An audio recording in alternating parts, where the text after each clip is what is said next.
Fala, alunos e alunas, chegando aí para a gravação de mais um grande projeto, Direito Constitucional Esquematizado.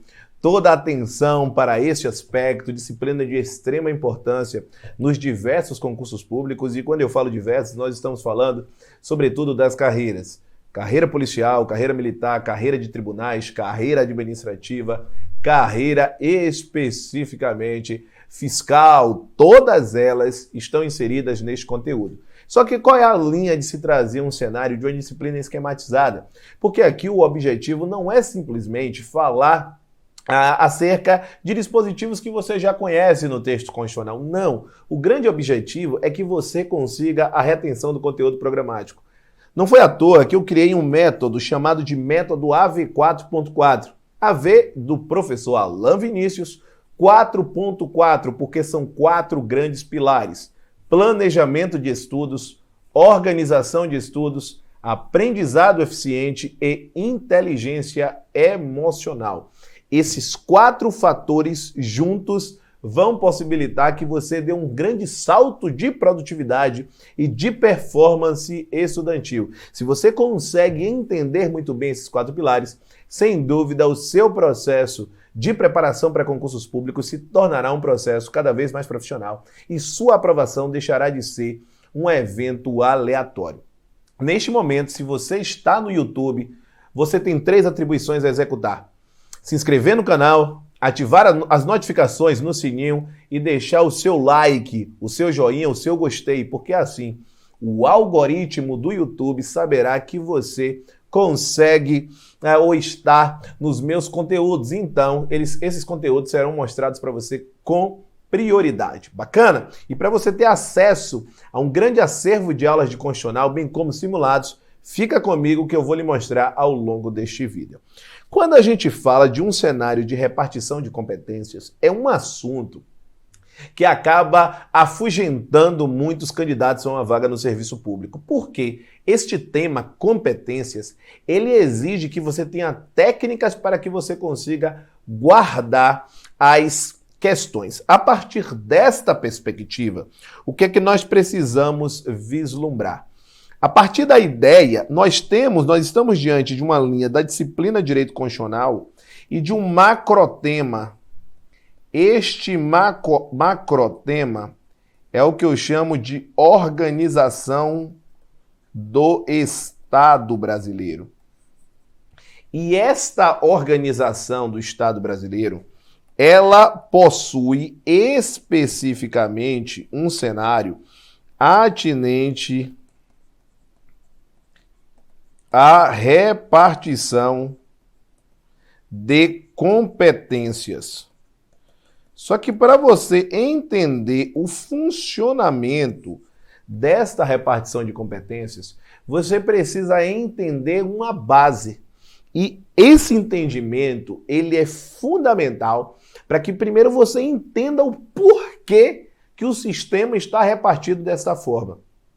A partir desta perspectiva, você vai precisar enxergar qual é o modelo de Estado que vigora no Brasil. É seguindo esta linha que nós temos a ideia que a forma de Estado adotada, olha só, forma começa com F, Estado começa com E, F com E, nós temos a ideia de fé.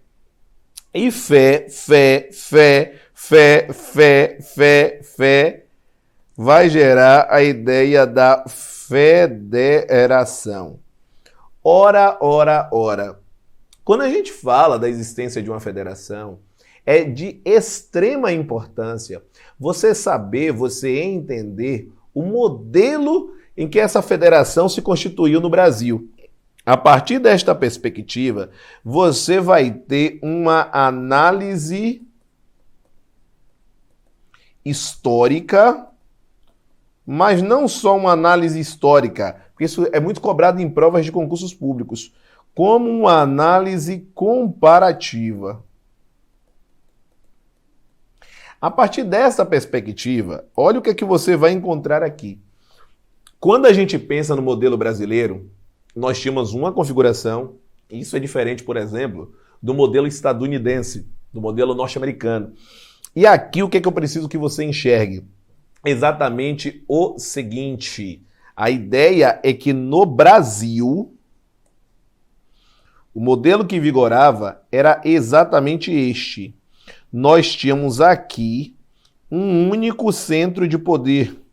E esse único centro de poder gerava um modelo de Estado chamado de Estado unitário. Só que, com o advento da Constituição de 1891, o que é que ocorreu? Olha só. O cenário inicialmente que aqui era estabelecido, que tinha um único centro de poder, isso sofreu, como eu brinco, uma explosão, um pá, um pá. Esse pá vai dizer assim, ó, vão surgir aqui vários pedaços, e esses vários pedaços, eles vão constituir um novo modelo de Estado. Não conte aqui os pedaços, aqui está sendo feito de uma forma aleatória em termos quantitativos. Aqui você vai observar a existência de diversas partes. Essas diversas partes são denominadas de entes federativos e recebe esse nome porque eles são componentes, olha só, entes federativos. E recebe essa ideia por quê? Porque eles surgem a partir especificamente de um Estado unitário, e aqui vai surgir um modelo de Estado chamado de Estado Federal. Ora, se eu tenho um Estado federal, porque o modelo de Estado é uma federação, nós temos elementos componentes que são os entes federativos. O que eu preciso que você ainda enxergue, por uma linha de cobrança um pouco mais aprofundada, que é este cenário. Como é que ele surge? Ele surge, veja, a partir de uma força centrípeta, ou seja, para o centro, ou do centro para a periferia, uma formação centrífuga. Veja que o modelo ou a formação, ela é de dentro para fora. Então, ela é centrífuga. E essa situação, veja que não foi a partir de uma ideia de uma agregação. Veja que houve um boom, e isso gerou uma desagregação. Então, o surgimento é um surgimento por desagregação. Veja que esse é o modelo que aqui transparece. Isso tem que estar muito claro. Se eu efetuo uma análise agora comparativa com os Estados Unidos, qual é a ideia aqui? A ideia é uma ideia diferente. Veja exatamente o seguinte. Os Estados Unidos, eles se tornaram independentes. Existiam exatamente a ideia das 13 colônias, e essas 13 colônias, elas tornaram-se independentes. A partir do momento que elas se tornam independentes da metrópole inglesa, o que é que acontece? Existiam aqui diversos estados independentes, uns maiores, outros menores, enfim. 3, 4, 5, 6, 7, 8, 9, 10, 11, 12, 13. Então essa era a ideia. Só que a Inglaterra tinha um objetivo de recolonização. E os estados independentes, só que funcionando de forma separada, tinha uma forte tendência que a metrópole inglesa conseguisse retomar esse processo. Então, o que eles fizeram? Eles cederam uma parte da soberania existente para que ficassem com um cenário de liberdade, mas uma liberdade muito mais restrita. Aí, 1, 2, 3, 4, 5, 6, 7, 8, 9, 10, 11, 12, 13. O que acontece? Cederam uma parte da soberania, ou cederam, uma parte não, acabaram cederam a soberania em busca da formação de um Estado só, de um Estado único. Ou seja, veja que aqui nós também temos um Estado federal e que aqui nós também temos entes federativos. Só que veja que o modelo de surgimento é um modelo completamente diferente do modelo brasileiro. Aqui a formação, veja que é centrípeta. Ou seja, existiam países que cederam a soberania em troca especificamente de uma unidade nacional. E houve aqui, portanto, uma agregação. Aqui foi por agregação, porque eles se uniram em busca dessa unidade nacional. Então aqui, por exemplo, você passa a entender por que nos Estados Unidos a força dos estados ela é muito grande, porque eles eram países. Essa é a ideia. Então você tem, por exemplo, estados que têm pena de morte, estados que não têm. Você tem estados em que é possível a prática de jogos de azar, em outros não. Então, veja, ou seja, é muito comum, por exemplo, que os cassinos eles sejam feitos em alto mar para quê? Para que esteja na área de jurisdição de um outro estado, que seja permitido. Então, se liga nisso, lógico, além de todo o glamour. Mas do ponto de vista técnico, é esse o cenário. Veja que conhecer isso, o método AV 4.4, ele traz isso. O meu grande objetivo com o terceiro pilar, que é a ideia do aprendizado eficiente, é que você consiga enxergar, entender o processo de repartição de competências. Então veja que no Brasil, nós tínhamos uma força toda concentrada na União, que era exatamente a linha do Estado unitário como único centro de poder. E os estados, eles não existiam, eles eram províncias, eles não tinham essa autonomia. Então, na medida em que existe uma descentralização, ou seja, sai de um único centro para outras possibilidades, aí é que você tem que enxergar o porquê que os estados, por exemplo, não possuem tanta autonomia como a União possui. Basta a gente raciocinar na quantidade de tributos que são destinados à União, a quantidade de atribuições do artigo 21, artigo 24, é todas as situações que envolvem a União, seja a União sozinha, de forma exclusiva ou privativa, seja em correlação com outros entes, de forma concorrente ou de forma comum. A partir desta perspectiva, o que é fundamental que seja notado por você? Exatamente o seguinte aspecto.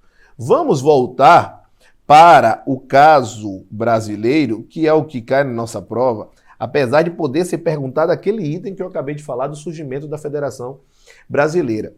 A partir dessa perspectiva, você tem que enxergar o seguinte, que nós tínhamos um modelo de um único centro de poder e a gente tornou um modelo em que passou a existir uma parcela da execução deste poder por outros sujeitos. Então veja que este processo ele tirou exatamente a linha de atribuições que estavam concentradas na União e foram para outras entidades.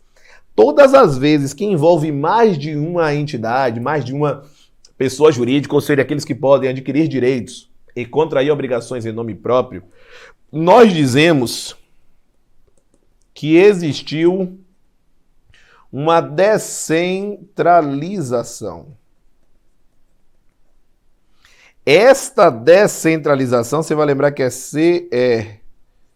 Para você lembrar que é descentralização, porque envolve criação de entidades.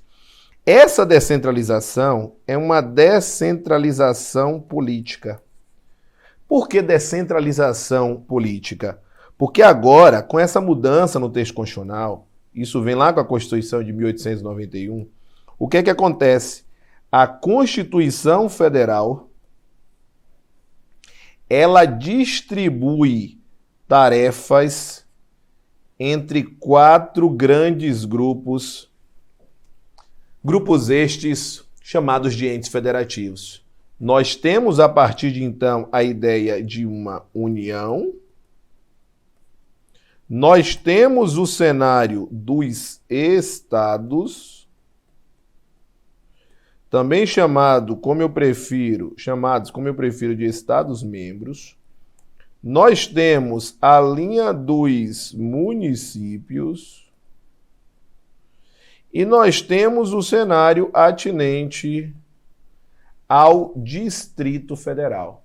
Então, quando a gente raciocina este cenário, pensa na Constituição e pensa na existência da União, dos estados, dos municípios e do Distrito Federal, então União, estados, municípios e DF, você precisa enxergar que aqui houve a fixação, a distribuição de tarefas políticas, ou seja, eles são dotados de autonomia política. Então, esses entes federativos, o que é que eles têm? Eles vão possuir a capacidade exatamente de criação das próprias políticas públicas. Então, aqui existe uma grande prerrogativa. Eles têm a possibilidade de efetuar a criação de políticas públicas. Não é à toa, por exemplo, que nós temos uma política de segurança pública na Bahia de uma forma, em São Paulo já é de outra, no Rio já é de outra. Isso é extremamente possível, apesar de se buscar cada vez mais a ideia de uma unicidade. Olha só, ainda nessa perspectiva, é por isso que essas entidades aqui, elas serão denominadas, não esquece disso, de entidades políticas. Olha que fantástico, são entidades políticas. Então, quando você consegue visualizar tudo isso, sem dúvida você passa a entender o porquê nós temos um cenário de repartição de competências seguindo esta base, seguindo esta linha de entendimento. Ainda nesta perspectiva, o que é que você deve observar aqui? O que é que você deve vislumbrar? Que nesse cenário vai existir a linha de uma repartição de competências. Mas antes de efetivar essa repartição de competências, eu tenho um grande convite para lhe fazer. Eu criei através do meu site uma página super especial para que você tenha acesso ao acervo de aulas de direito constitucional. Não só direito constitucional, direito administrativo, as diversas legislações específicas. Mas aqui, neste momento que eu estou abordando uma aula de constitucional, é de extrema importância que você saiba como ter acesso a essas aulas. O que é que você vai fazer? Vamos lá, é o www.profalanvinicius.com/método AV não esquece, direito constitucional. Então, direito constitucional é assim que você vai guardar todas as informações. Então, www.profalanvinicius.com/método AV direito, você vai botar um D, constitucional um C. Então, DC, que é de direito constitucional. E assim, você vai ter acesso não só ao acervo de aulas de teoria. Além de aulas de teoria, você vai ter acesso a simulados. Para cada aula que a gente executar, vai ter uma aula simulado para que você consiga saber se você conseguiu seguir tintim por tintim todos os pontos que aqui foram esclarecidos durante esta aula. Um ponto ainda de extrema importância para que você saiba é que eu criei um grupo de estudos no Telegram. Esse grupo de estudos no Telegram, ele serve especificamente para você conseguir desempenhar, você conseguir entender e ter contato comigo diariamente. São questões inéditas e comentadas de direito constitucional e de direito administrativo.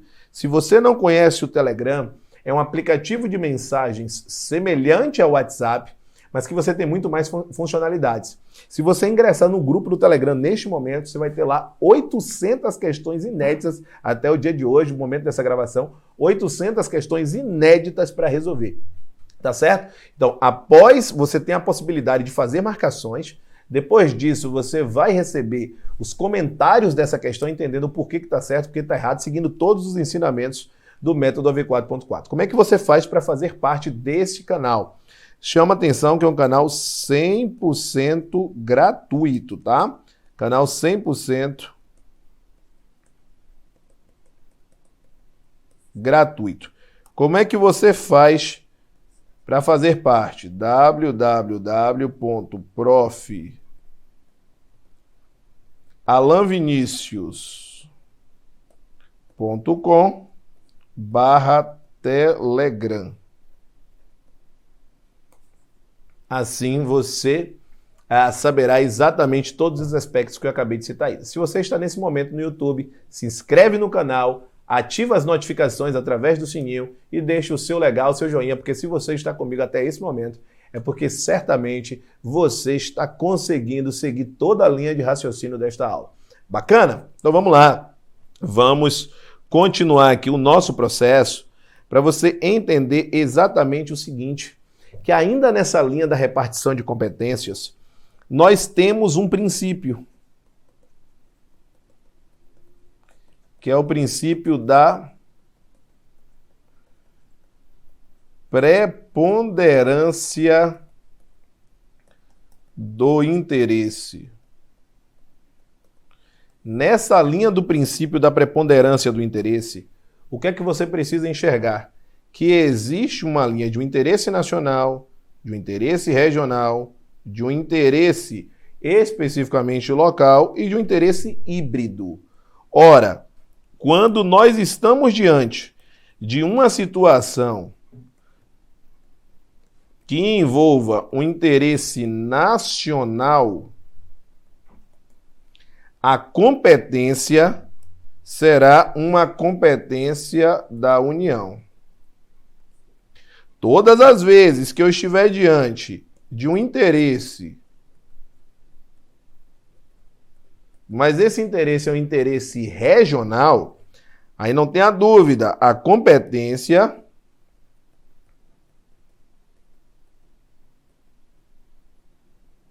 já é uma competência dos Estados-membros. Se eu penso em um interesse que é local, a competência já é uma competência dos municípios. Agora, se existe um cenário de um interesse que é híbrido, ou seja, se eu estou falando de interesses que seguem uma linha regional e local, é porque certamente é uma demanda que envolve o Distrito Federal. Por quê? Porque o Distrito Federal, ora ele funciona como Estado, ora ele funciona como município. Então é essa linha. O método AV4.4, ele foi criado com qual objetivo? Que você aprenda todo esse processo de aprendizado. Então ele tem desdobramentos no planejamento de estudos, organização de estudos. Então o meu processo de treinamento de estudantes permite que você entenda como criar uma aula, mas não só uma aula numa relação professor-aluno, não você para você. Porque quando você, de fato, cria um mapa mental no seu caderno, quando você resume algo, você está criando ali uma aula para você.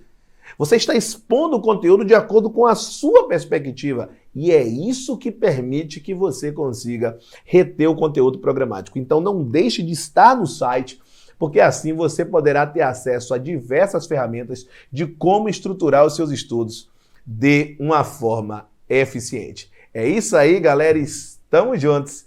E até as próximas aulas aqui pela rede social, aqui pela plataforma do Acerte Online, aqui no site do professor Alan Vinícius, bem como diariamente através do meu canal do Telegram. Um grande abraço, estamos juntos e rumo à aprovação.